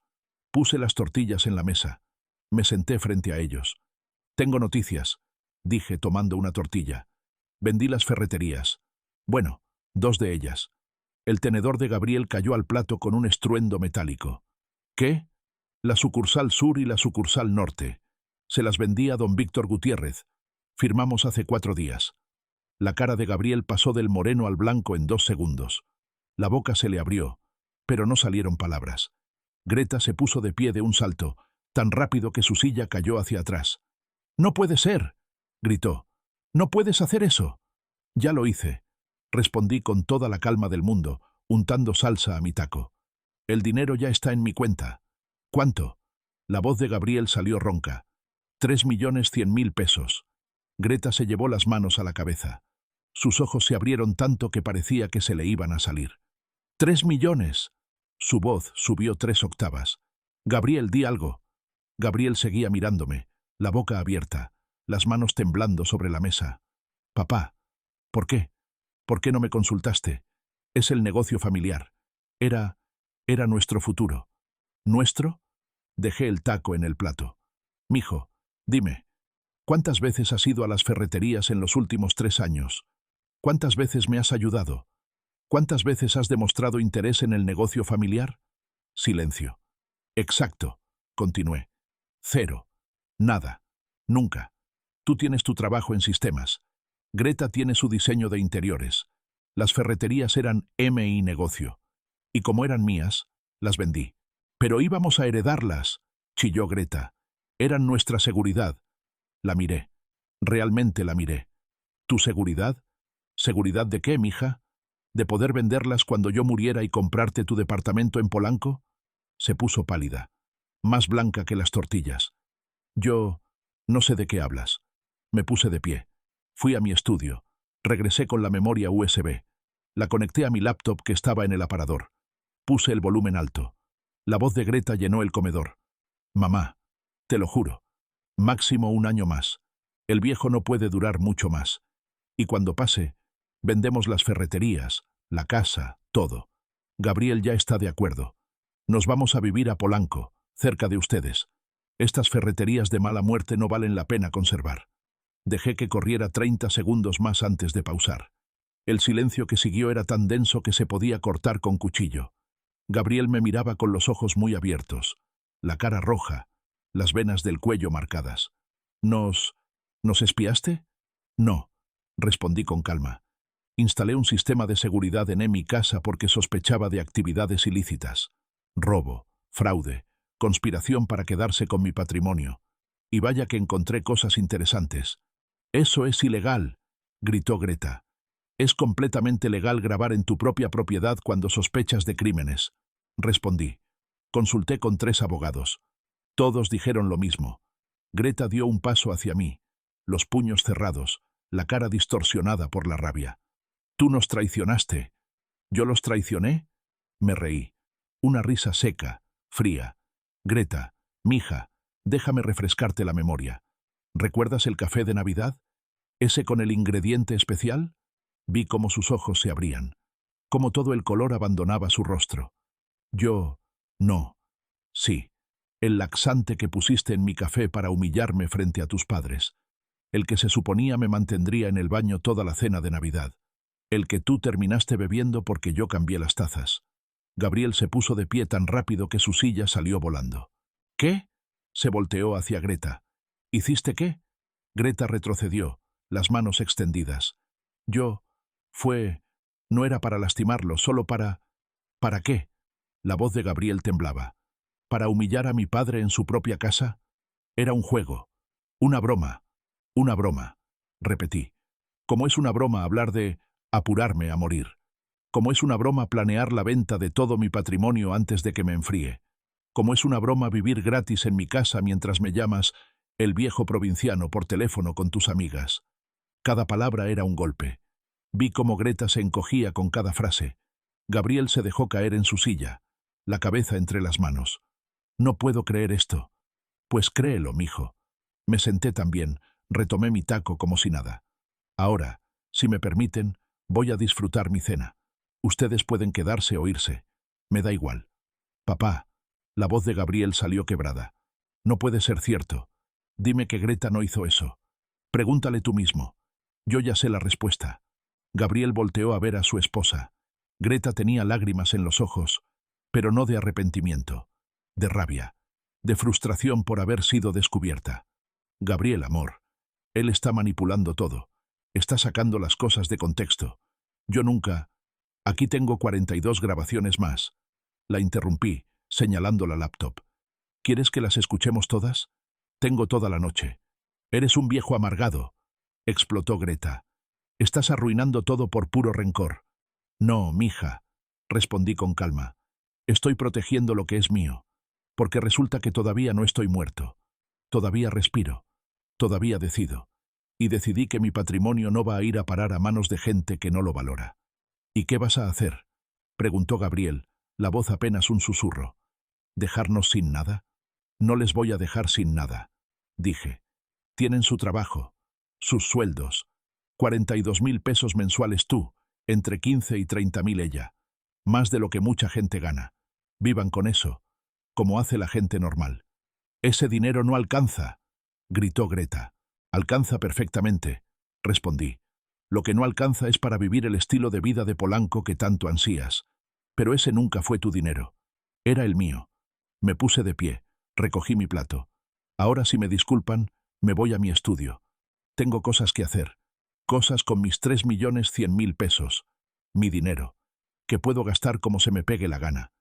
Subí las escaleras sin voltear atrás. Detrás de mí escuché a Greta sollozar. A Gabriel preguntarle cosas con voz rota. A ella gritando que todo era mi culpa. Cerré la puerta de mi estudio, me senté en mi sillón favorito y sonreí. El segundo golpe había aterrizado perfectamente, y todavía faltaba el tercero. Los días después del 12 de marzo fueron tensos. Gabriel y Greta caminaban por la casa como zombis. Él se iba temprano al trabajo y regresaba tarde. Ella pasaba horas encerrada en su habitación, probablemente llorando o planeando. No me importaba. Yo seguía mi rutina normal. Ferretería por la mañana, taller por la tarde. El Fairlane estaba quedando hermoso. Ya casi terminaba de restaurar el motor. Pero el 18 de marzo, Greta intentó su primer movimiento de reconciliación. Bajó a desayunar vestida de forma presentable por primera vez en días. Se sirvió café. Se sentó frente a mí. Suegro, necesitamos hablar. Adelante. No levanté la vista del periódico. Lo que pasó, lo del café en Navidad. Yo estaba bajo mucho estrés. No pensaba con claridad. Fue un error terrible. Ajá. Y Gabriel y yo hemos estado hablando. Queremos empezar de nuevo. Demostrarle que podemos cambiar. Ahora sí la miré. ¿Cambiar? ¿Cómo? Podríamos ayudarte en la ferretería, aprender el negocio, ser parte de la familia de verdad. Qué conveniente. Ahora que no había dos ferreterías para heredar, de repente querían ser parte del negocio. Greta, mija, déjame explicarte algo. Doblé el periódico. Cuando alguien te envía un mensaje claro de que no vales nada para ellos, cuando planean tu muerte y la división de tus bienes, cuando te envenenan en Navidad, no hay vuelta atrás. Pero no hay peros. Ustedes tomaron decisiones. Ahora viven con las consecuencias. Se puso pálida. ¿Entonces qué? ¿Nos vas a dejar vivir aquí de caridad el resto de nuestras vidas? Sonreí. Había caído en la trampa perfectamente. No, no van a vivir aquí de caridad. El 25 de marzo, un martes, recibí a mi nuevo abogado. No Fernando Díaz, el notario, sino un litigante especializado en desalojos. Licenciado Sergio Morales, 48 años, conocido por ser eficiente y directo. Nos reunimos en mi estudio mientras Gabriel trabajaba y Greta salía a quién sabe dónde. Don Gustavo revisó sus notas. Necesito que me confirme algunos detalles. Gabriel y Greta viven aquí hace 3 años, ¿correcto? Correcto. ¿Pagan renta? No. ¿Tienen un contrato de comodato o algún documento escrito? No. Cuando se mudaron fue bajo el entendido de que era temporal. Eso fue hace 3 años. Perfecto. Escribió algo. Entonces están viviendo sin contrato, sin pagar, en su propiedad. Eso nos da 2 opciones. Me recosté en mi silla, escuchando. Opción 1. Les ofrece un contrato de comodato. Básicamente un acuerdo escrito donde les permite vivir aquí gratuitamente bajo sus condiciones. Usted establece las reglas y puede cancelarlo con 30 días de aviso. ¿Y si se niegan a firmar? Opción 2. Procedemos con desalojo. Tardará entre 2 y 4 meses, pero ganamos seguro. No tienen base legal para quedarse. ¿Costo? El comodato, unos 8.000 pesos para redactarlo bien. El desalojo, si llega a juicio, unos 30.000 pesos entre honorarios y trámites. Hagamos el comodato primero. Si se niegan, procedemos con el desalojo. Excelente decisión. El licenciado Morales redactó el contrato en 2 días. El 28 de marzo, llamé a Gabriel y Greta a una reunión familiar en el comedor. Cuando entraron y vieron al abogado con su traje y portafolio, la cara de Greta palideció. «¿Qué es esto?», preguntó. «Siéntense», ordené. Se sentaron. El licenciado Morales sacó 2 copias del contrato. «Buenas tardes. Soy el licenciado Sergio Morales. Don Gustavo me contrató para formalizar la situación de vivienda en esta casa». Empujó las copias hacia ellos. «Este es un contrato de comodato. Básicamente, establece que ustedes pueden vivir aquí gratuitamente bajo ciertas condiciones». Gabriel tomó el documento y empezó a leer. Vi cómo sus ojos se movían cada vez más rápido. «1 año», leyó en voz alta. «Solo 1 año de vigencia. Renovables si don Gustavo lo decide, aclaró el abogado. Y puede cancelarse con 30 días de aviso, continuó Gabriel. En cualquier momento. Correcto. Greta le arrebató el papel. Esto es ridículo. No somos inquilinos. Somos familia. Precisamente por eso es comodato y no renta, respondió el licenciado Morales con paciencia profesional. La familia puede vivir aquí sin pagar, pero la casa tiene dueño, y ese dueño establece las condiciones. ¿Y si no firmamos?, preguntó Greta desafiante. El abogado la miró directo a los ojos. Entonces don Gustavo procederá con desalojo legal. Ustedes tienen 30 días para desocupar voluntariamente, o iniciamos proceso judicial que durará de 2 a 4 meses. Al final, el resultado es el mismo. Tendrán que irse. No puedes echarnos a la calle, gritó Greta volteando hacia mí. No los estoy echando a la calle, respondí con calma. Les estoy dando una opción.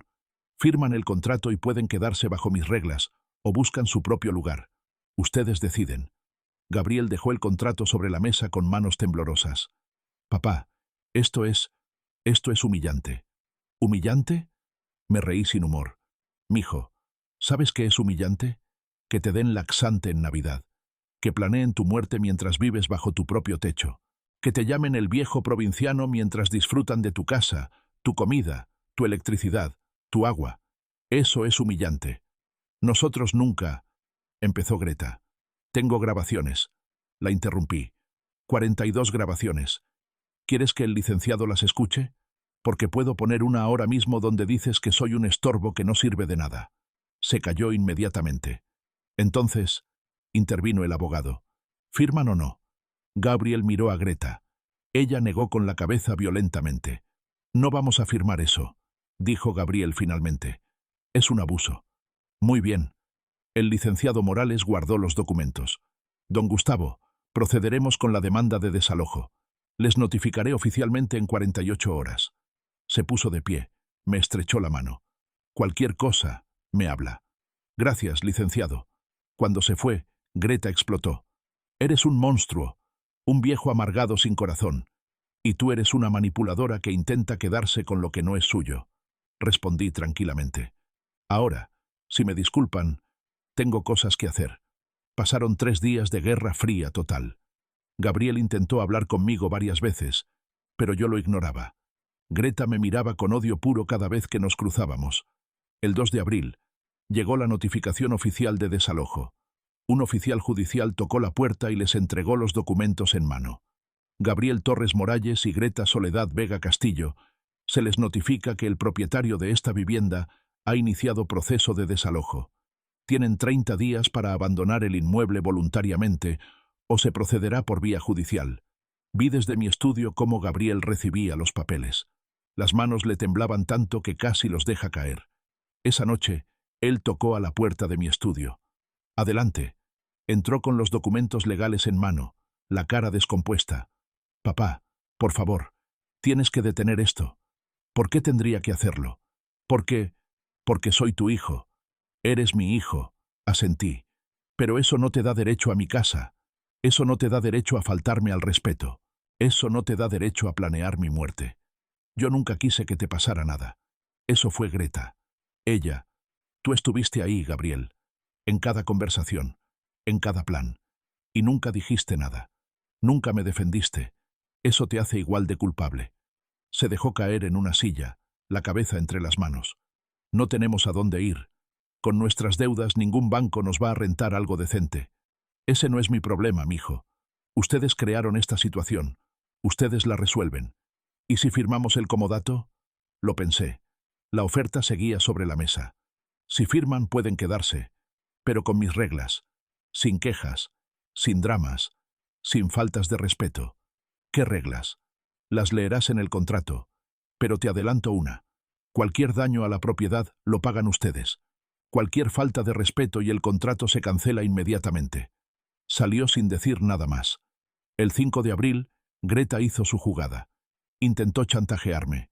Entró a mi estudio sin tocar, el celular en la mano. Tengo contactos en medios de comunicación, dijo. Puedo hacer que esto salga en las noticias. Padre cruel abandona a su hijo y nuera. A ver cómo se ve tu reputación después de eso. Sonreí. Había estado esperando esto. Adelante, respondí. Hazlo. Se sorprendió. ¿Qué? Que lo hagas. Llama a tus contactos. Cuéntales tu historia. Pero asegúrate de explicarles bien la parte donde me envenenaste en Navidad, y la parte donde planeabas mi muerte, y la parte donde vives gratis en mi casa hace 3 años sin pagar un peso. Saqué la memoria USB de mi cajón. Y por si acaso, yo también tengo contactos. Imagínate el titular. Nuera envenenó a suegro en Navidad. Grabaciones lo comprueban. La cara se le descompuso. Tú no te atreverías. Pruébame. Nos miramos fijamente durante 10 segundos. Finalmente, ella bajó la vista. Eres un... Cuidado con lo que vas a decir, la interrumpí. Porque si me insultas, el comodato se cancela y procedo directo a desalojo. ¿Entendido? Salió dando un portazo. El 8 de abril, Gabriel y Greta firmaron el comodato. Lo hicieron en silencio, con el licenciado Morales como testigo.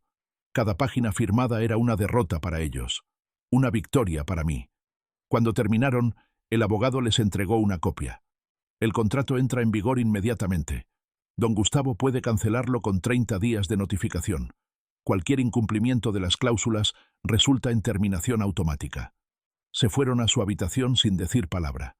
Yo me quedé en el comedor, mirando mi copia del contrato. La casa era mía. El control era mío. Las reglas eran mías. El tercer golpe había caído, y aún no había terminado. Pensé que después de firmar el comodato, Gabriel y Greta se calmarían, que aceptarían la derrota, que vivirían tranquilos bajo mis condiciones. Qué ingenuo fui. El 13 de abril, un lunes, Greta desapareció. Se fue en la mañana con 2 maletas grandes y no regresó. Gabriel llegó del trabajo y preguntó por ella. Se fue, le dije simplemente. ¿A dónde? No lo sé. No me avisó. No es mi problema. Vi el pánico en sus ojos. Pobre chamaco. Todavía no entendía que su esposa lo estaba usando como peón. El 15 de abril descubrí a dónde había ido. Me llegó una carta certificada. Demanda judicial. Don Gregorio Vega Sánchez y familia Bumpe S. Gustavo Rafael Torres Morales. Solicitud de incapacidad mental. Solicitud de anulación de testamento. Solicitud de anulación de venta de propiedades. Me reí. No pude evitarlo. Los suegros de Gabriel, esos snobs de la capital, habían entrado al juego. Llamé a Fernando Díaz. Compadre, me llegó una demanda ridícula. ¿De los Vega? ¿Ya sabías? Me notificaron ayer como tu notario. Quieren invalidar todo. El testamento, la venta a don Víctor, todo. Argumentan que estás senil. ¿Senil? Tengo 64 años y la mente más clara que nunca. Lo sé. Por eso esta demanda no va a prosperar. Pero tendrás que someterte a evaluaciones psiquiátricas. ¿Cuándo? La citación llegará en unos días. Mientras tanto, consigue un abogado litigante. Yo puedo dar fe de la validez de los documentos, pero necesitas alguien que te represente en corte. Contraté al licenciado Morales. Él ya conocía el caso y estaba furioso. Don Gustavo, esto es acoso legal. Intentan intimidarlo, pero no se preocupe. Vamos a destrozarlos. El 20 de abril me presenté a la evaluación psiquiátrica ordenada por el juez. Una doctora de unos 50 años, seria pero amable. Don Gustavo, voy a hacerle una serie de preguntas y pruebas. Es protocolo estándar. Me preguntó mi nombre completo, fecha de nacimiento, dirección. Me pidió hacer cálculos matemáticos, recordar secuencias de palabras, dibujar figuras geométricas, resolver problemas lógicos. Pasé todo perfecto. Ni un solo error. Al final, me miró por encima de sus lentes. Don Gustavo, no sé quién lo demandó ni por qué, pero usted está perfectamente lúcido. Su capacidad cognitiva es excelente para su edad, incluso mejor que muchos de 40 años. Gracias, doctora. El reporte estará listo en una semana. El 27 de abril recibí una copia del reporte psiquiátrico. Era hermoso. Página tras página confirmando mi perfecta salud mental. Paciente demuestra orientación completa en tiempo, espacio y persona. Memoria a corto y largo plazo intactas. Capacidad de razonamiento lógico superior al promedio. No se observan signos de deterioro cognitivo, demencia, ni alteraciones del juicio. Se concluye que el paciente está en pleno uso de sus facultades mentales. El licenciado Morales presentó el reporte ante el juez. El 15 de mayo, la demanda fue desestimada.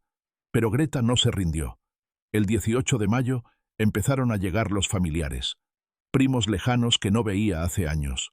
Tíos que apenas recordaba. Todos preocupados por mí. Mi primo Héctor fue el primero. Llegó a mi casa sin avisar un sábado por la mañana. «Gustavo, compadre, ¿qué está pasando?» Greta me llamó llorando. Dice que la estás corriendo de la casa. Greta vive en mi casa hace 3 años sin pagar renta. Le ofrecí un contrato para que se quede. Firmó. Sigue viviendo aquí. No la estoy corriendo de nada. Pero me dijo que vendiste las ferreterías sin consultarle a Gabriel. Héctor, ¿desde cuándo tengo que consultarle a mi hijo sobre mis negocios? Es que son el patrimonio familiar. Son mi patrimonio. Yo lo construí. Yo lo manejo. Yo decido. Pero Gabriel es tu heredero. Cuando yo me muera, sí. Mientras tanto, el que decide soy yo. No le gustó la respuesta, pero no tuvo más argumentos. Luego llegó mi prima Beatriz. Después mi tío Rodolfo. Uno por uno. Todos con la misma historia. Todos enviados por Greta para convencerme de ser más flexible. Decidí terminar con esto de una vez. El 22 de mayo organicé una comida familiar en el patio Tapatío. Invité a todos los que habían venido a hablar conmigo. También invité a algunos que sabía me apoyarían. Éramos 15 personas alrededor de una mesa grande. Cuando todos estaban sentados, me puse de pie. Gracias por venir. Sé que muchos de ustedes están preocupados por mí, por las decisiones que he tomado. Así que hoy voy a aclarar todo. Saqué mi laptop y conecté los altavoces portátiles que había traído. Antes de que empiecen con sus discursos sobre ser bueno con la familia, quiero que escuchen algo. Reproduje la grabación. La voz de Greta llenó el restaurante. Mamá, te lo juro, máximo 1 año más. El viejo no puede durar mucho más. Y cuando pase, vendemos las ferreterías, la casa, todo. Las caras alrededor de la mesa iban del shock al horror. Dejé que corriera 2 minutos completos, suficiente para que quedara claro. Eso, dije apagando el audio, fue grabado en diciembre, en mi casa, planeando mi muerte y la venta de mi patrimonio. Silencio absoluto. Ahora, si alguien sigue pensando que soy cruel o injusto, que levante la mano. Nadie se movió. Mi prima Beatriz tenía lágrimas en los ojos. Gustavo, yo no sabía. Greta me dijo que... Greta les dijo lo que convenía a sus intereses. La interrumpí. Les mintió. A todos. Mi tío Rodolfo carraspeó. ¿Y Gabriel? Gabriel estaba ahí, en cada conversación. Sabía todo y no hizo nada. ¿Y el café en Navidad? Preguntó mi primo Héctor. ¿Eso también es verdad? Les conté todo. El café envenenado. Cómo cambié las tazas. Cómo Greta pasó la Navidad en el baño por su propia trampa. Algunos se rieron. Otros negaban con la cabeza, incrédulos. Yo no soy cruel, dije finalmente. Soy justo. Le di a Gabriel oportunidades de disculparse, de cambiar. Se negó. Ahora vive con las consecuencias de sus decisiones. ¿Y qué va a pasar ahora?, preguntó Beatriz. Ahora, yo sigo con mi vida. Gabriel y Greta pueden quedarse en la casa bajo el contrato que firmaron. O pueden irse. No me importa. Pero mi patrimonio está protegido. Y cuando yo muera, Gabriel tendrá que ganarse cada peso que herede. Mi tío Rodolfo se puso de pie y me abrazó. Tienes razón, sobrino. Toda la razón. Uno por uno, los demás familiares me expresaron su apoyo. Algunos se disculparon por haber dudado de mí. Cuando la comida terminó, me sentí más ligero. Los había recuperado. Greta había perdido a sus últimos aliados. Esa noche, Gabriel me llamó. Estaba en casa de Greta y sus padres, en la Ciudad de México. Papá, los familiares me están llamando. Dicen que mostraste grabaciones. Así es. ¿Por qué haces esto? ¿Por qué nos humillas públicamente? Gabriel, mijo, ustedes se humillaron solos. Yo solo estoy defendiendo lo que es mío. Greta dice que no va a regresar, que quiere el divorcio. Eso es entre tú y ella. No es mi problema. Papá, Gabriel, te voy a decir algo, y quiero que lo escuches bien. Tu esposa te usó, te manipuló, te puso contra mí, y ahora que las cosas salieron mal, te está abandonando. ¿De verdad quieres seguir con alguien así? Silencio del otro lado. Piénsalo bien, mijo, porque todavía tienes opción de cambiar las cosas. Pero el tiempo se acaba. Colgué. Al día siguiente, 23 de mayo, recibí otra llamada. Esta vez de don Gregorio Vega, el padre de Greta. Señor Torres, creo que debemos hablar como hombres civilizados. Adelante. Mi hija está destrozada. Mi yerno está confundido. Y usted está siendo... difícil. ¿Difícil? Don Gregorio, con todo respeto, su hija intentó envenenarme. Planeó mi muerte. Me faltó al respeto en mi propia casa. Y ahora usted me dice que soy yo el difícil. Fue un error de juventud. Una broma mal pensada. Una broma. Qué interesante forma de ver el intento de humillar a alguien en Navidad. Señor Torres. No, don Gregorio. Usted y su esposa criaron a una mujer que cree que todo se resuelve con manipulación y mentiras. Eso no es culpa mía. Es de ustedes. ¿Cómo se atreve? Me atrevo porque es la verdad. Y si vuelven a demandarme, si vuelven a intentar difamarme, les prometo que las grabaciones que tengo van a aparecer en todos los medios que pueda encontrar. ¿Quedó claro? Colgué sin esperar respuesta. Greta había perdido la batalla legal. Había perdido a la familia. Había perdido todo. Pero yo sabía que todavía faltaba un movimiento más. El movimiento final. Y estaba preparado para hacerlo. El 1 de junio convoqué a Gabriel y Greta a una reunión en casa. Gabriel llegó primero, nervioso, las manos sudando. Greta llegó media hora tarde, deliberadamente. Su última muestra de rebeldía. Los senté en la sala. Yo me quedé de pie. Posición de poder. Les voy a hacer una oferta. Empecé sin preámbulos. Una sola vez. Si la rechazan, se acabó. Gabriel tragó saliva. Greta cruzó los brazos, desafiante. Gabriel, tú tienes 35 años. Borrachos de deudas. Sin casa propia. Sin futuro claro. Puedes seguir así, o puedes cambiar. ¿Cambiar cómo? Preguntó, la voz temblorosa. Trabajando. En la ferretería central. Empiezas mañana. Salario de 35.000 pesos mensuales. Horario completo. Nada de gerencias ni posiciones especiales. Empiezas desde abajo. Aprenderás el negocio como yo lo aprendí. ¿35.000? Greta se rió con burla. Gabriel gana 42.000 en su trabajo actual. Entonces que se quede con su trabajo actual, respondí fríamente. Pero que no cuente con heredar nada de mí. Papá, eso es... empezó Gabriel. Déjame terminar. Si trabajas 10 años en la ferretería, si pagas todas tus deudas en 5 años, si demuestras respeto y compromiso, entonces recibirás el negocio y una parte de la casa. Pero si fallas en cualquiera de estas condiciones, todo va a un fondo de beneficencia. ¿Entendido? El silencio era denso. ¿Y si no acepto? Preguntó Gabriel. Entonces tú y Greta tienen 30 días para salir de mi casa. El comodato se cancela. Se acabó la caridad. Greta se puso de pie de un salto. No puedes echarnos así. Claro que puedo. Es mi casa. Y ya estoy cansado de que vivan gratis mientras planean mi muerte. Gabriel, di algo. Le gritó a su esposo. Gabriel me miraba. Por primera vez en años, realmente me miraba. Vi algo en sus ojos. Duda, miedo. Y tal vez, solo tal vez, arrepentimiento. Necesito pensarlo, dijo finalmente. Tienes una semana, respondí. El 8 de junio me das tu respuesta. Sí o no. Sin negociaciones.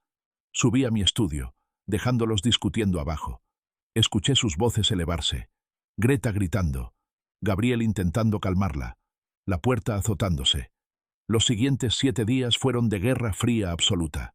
Gabriel iba y venía del trabajo, cada día más ojeroso. Greta prácticamente vivía al teléfono con sus padres. El 5 de junio, los escuché discutir en su habitación. Sus voces atravesaban las paredes. «Si aceptas eso, eres un idiota», gritaba Greta. 35.000 pesos. Trabajar como empleado común. Tu padre te está humillando. ¿Y qué sugieres? La voz de Gabriel sonaba cansada. ¿Que nos vayamos? ¿A dónde? Tenemos 500.000 pesos de deudas. Ningún banco nos va a rentar algo decente. Mis padres... Tus padres perdieron la demanda. No van a ayudarnos más. Ya lo dijeron. Entonces lucha. Demándalo. Hay formas de... ¡Basta! Gabriel gritó. Nunca lo había escuchado gritar así. Basta, Greta. Ya basta de juegos. Ya basta de planes. Mi papá tiene razón. Nosotros lo traicionamos. Lo tratamos como basura. Y ahora está siendo generoso al darnos siquiera una oportunidad. ¿Generoso? ¿A esto le llamas generoso? Sí, porque podría echarnos mañana mismo y no quedarnos con nada. Absolutamente nada. Silencio. Tú decides, continuó Gabriel. Pero yo voy a aceptar la oferta de mi papá. Voy a trabajar. Voy a pagar las deudas. Voy a demostrar que puedo cambiar. Pues hazlo solo. La voz de Greta era veneno puro.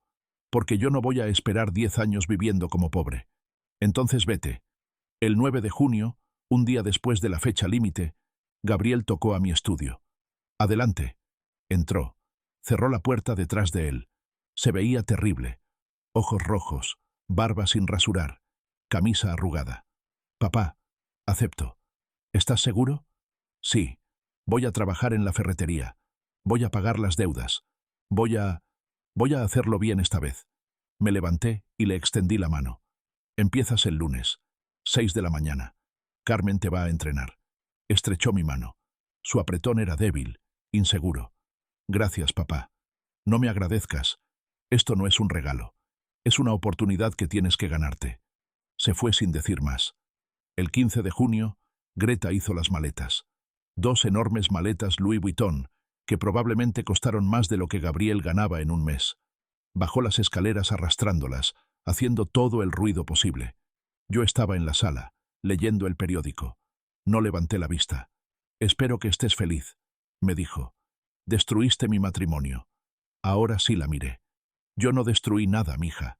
Tú sola lo hiciste cuando decidiste envenenarme en Navidad. Se puso roja. Fue un intento de humillarme. Lo sé. Y falló. Como fallaron todos tus planes. Ahora vete tranquila a la Ciudad de México con tus padres. Estoy seguro que te recibirán con los brazos abiertos. Abrió la boca para responder, pero no le salió nada. Tomó sus maletas y salió dando un portazo. Gabriel estaba en su habitación. No bajó a despedirse de ella. El 18 de junio, Gabriel presentó los papeles de divorcio. Régimen de bienes separados. Cada quien con lo suyo. Como Gabriel no tenía nada más que deudas, fue un trámite sencillo. El 25 de junio, una semana después de empezar en la ferretería, Gabriel vino a mi estudio después de su turno. Papá, necesito hablar contigo. Siéntate. Se sentó. Olía a polvo de cemento y pintura. Olor a trabajo honesto. Quiero pedirte perdón, dijo sin preámbulos. Por todo. Por la falta de respeto. Por los planes con Greta. Por todo. Lo miré. Realmente lo miré. Vi al niño que era. Al joven que fue. Al hombre que podía ser. Gabriel, las disculpas no borran lo que pasó, pero son un comienzo. Lo sé. Y sé que va a tomar tiempo. Pero voy a demostrarte que puedo cambiar. Que puedo ser el hijo que debí ser siempre. Eso espero, mijo. Eso espero. Se levantó para irse, pero lo detuve. Una cosa más. Tu mamá. Ella estaría orgullosa de que finalmente decidieras crecer. Vi lágrimas en sus ojos. Asintió, incapaz de hablar, y salió. Me quedé solo en mi estudio, mirando la foto de Lupita en mi escritorio. Lo intenté, amor. Le dije a la foto. Le di todas las oportunidades. Ahora depende de él. Afuera, escuché a Gabriel en la cocina, preparándose algo de cenar. Movimientos torpes. No estaba acostumbrado a cocinar para sí mismo. Sonreí. El camino sería largo.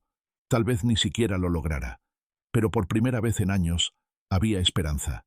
Y eso era más de lo que tenía hace 6 meses. Julio llegó con calor sofocante y cambios definitivos. Gabriel trabajaba en la ferretería desde las 6 de la mañana hasta las 3 de la tarde. Llegaba a casa cansado, sudado, con las manos llenas de callos. Pero llegaba. El 1 de julio lo vi llegar con una bolsa del súper. Compró ingredientes para hacer sándwiches. No pidió dinero. No se quejó. Solo hizo su cena y se fue a dormir temprano. ¿Cómo va en el trabajo? Le pregunté 2 días después durante el desayuno. Difícil, admitió. Carmen es exigente. Carmen sabe más de ferreterías que yo. Escúchala. Lo hago. Y está enseñándome mucho. Asentí. Progreso pequeño, pero progreso al fin. El 8 de julio Fernando Díaz me llamó. Gustavo, tengo buenas noticias. La publicación de edictos se completó. Tu testamento está oficialmente registrado. ¿Sin problemas? Sin problemas. El fideicomiso quedó establecido exactamente como lo planeamos. 20 años. Condiciones claras. Banco Santander como fiduciario. Perfecto. Esa noche, después de la cena, llamé a Gabriel a mi estudio. Siéntate, mijo. Necesito explicarte algo. Saqué una copia del testamento nuevo. Esto es mi testamento actualizado. Quiero que lo leas y entiendas exactamente qué significa. Le tomó 20 minutos leerlo completo. Vi cómo sus ojos se movían, cómo su expresión cambiaba de confusión a comprensión, a aceptación. Es justo, dijo finalmente. ¿Justo? Sí. No me das nada gratis. Me obligas a ganármelo, a demostrarlo. Es justo. Me recosté en mi silla. Gabriel, esto no es un castigo. Es una lección. Tuviste todo sin valorarlo. Ahora tendrás la oportunidad de ganártelo de nuevo. Pero esta vez, entendiendo su valor. Lo entiendo, papá. De verdad lo entiendo. Bien. Porque si fallas, si vuelves a faltarme al respeto, si dejas el trabajo, se acabó. ¿Claro? Claro. El 14 de julio, el divorcio de Gabriel y Greta se finalizó. Gabriel no recibió nada de ella. Ella no recibió nada de él. Punto final. Don Gregorio y doña Teresa intentaron un último movimiento. Me enviaron una carta con su abogado amenazando con demanda por daños morales a su hija. Les respondí con copias de todas las grabaciones, todos los documentos, todo. Incluí una nota simple. Si vuelven a molestarme, esto va a todos los periódicos de la Ciudad de México. No volví a saber de ellos. El 18 de julio, Gabriel recibió su primer pago, 35.000 pesos. Después de impuestos, unos 28.000. Esa noche llegó a casa con una expresión que no le había visto en años. Orgullo. Papá, mira. Me mostró su recibo de nómina. Mi primer sueldo ganado realmente con mis manos. ¿Qué vas a hacer con él? 25.000 van directo a pagar deudas. 2.000 para despensa. El resto para ahorros. Me sorprendió gratamente. Bien pensado. Carmen me ayudó a hacer un presupuesto. Dice que si sigo así, en 5 años estaré libre de deudas. Carmen es sabia. Hazle caso. El 20 de julio preparé una cena especial. Pozole, como hacía Lupita. Gabriel me ayudó a picar las verduras, torpe pero dispuesto. Cenamos juntos, en silencio al principio. Luego empezamos a hablar. De la ferretería, de los clientes, de lo mucho que le dolían los pies después de estar parado todo el día. ¿Sabes qué es lo raro? Dijo Gabriel. Estoy más cansado que nunca. Gano menos que antes. Pero me siento mejor, más liviano. Es porque estás viviendo honestamente, mijo. Sin deudas emocionales. Sin mentiras. Supongo que sí. Serví 2 vasos de horchata, como hacíamos cuando él era niño. Gabriel, quiero que sepas algo. No me arrepiento de lo que pasó. Fue duro, fue doloroso, pero era necesario. Lo sé, papá. Yo tampoco me arrepiento. Bueno, me arrepiento de mis acciones, pero no me arrepiento de las consecuencias. Me las merecía. Chocamos los vasos. Por el futuro, dije. Por ganarse las cosas, respondió él. Bebimos en silencio. Afuera, el sol se ponía sobre Guadalajara. Las luces de la ciudad empezaban a encenderse una por una. ¿Papá? Sí. Gracias. Por no rendirte conmigo. Por darme esta oportunidad. De nada, mijo. Pero recuerda, esto es solo el principio. Tienes 10 años de trabajo por delante. Lo sé. Y voy a cumplirlos. Todos. Esa noche, después de que Gabriel se fue a dormir, salí a mi taller. El Fairlane estaba finalmente terminado. 30 años de proyecto, completado. Lo encendí. El motor rugió perfectamente. Suave, potente, vivo. Sonreí. Así como había restaurado este auto pieza por pieza, estaba restaurando mi relación con mi hijo paso por paso. No sería rápido, no sería fácil, pero sería real. Miré por la ventana del taller. Desde ahí se veía la ferretería al otro lado de la calle. Mañana Gabriel estaría ahí de nuevo, aprendiendo, trabajando, creciendo. Y yo estaría aquí, observando, guiando cuando fuera necesario, dejándolo caer cuando hiciera falta. Porque así es como se aprende, así es como se gana el respeto. Apagué las luces del taller y entré a la casa. Mi casa, construida con mi esfuerzo hace 35 años, protegida con mi astucia hace 6 meses. En la sala, las fotos de Lupita estaban de vuelta en su lugar. Junto a ellas, una nueva. Gabriel en su primer día de trabajo en la ferretería, con su uniforme nuevo, nervioso pero decidido. Tomé la foto y la miré. Lo logramos, amor, le dije a Lupita. No fue como lo planeamos, pero lo logramos. Me fui a dormir esa noche con la conciencia tranquila, porque al final, esto nunca fue sobre venganza, fue sobre justicia, sobre respeto, sobre enseñarle a mi hijo que la familia no es un derecho automático, es un privilegio que se gana día a día. Gabriel perdió todo, pero ahora tenía la oportunidad de ganarlo de nuevo, honestamente, con esfuerzo, con respeto, y eso, al final del día, valía más que todos los millones que alguna vez planearon heredar, porque el respeto no se hereda, se gana. Si te gustó esta historia, por favor dale like a este video, suscríbete al canal y comparte tus impresiones de esta historia en los comentarios. Para escuchar la siguiente historia, haz clic en el recuadro de la izquierda. Gracias por ver.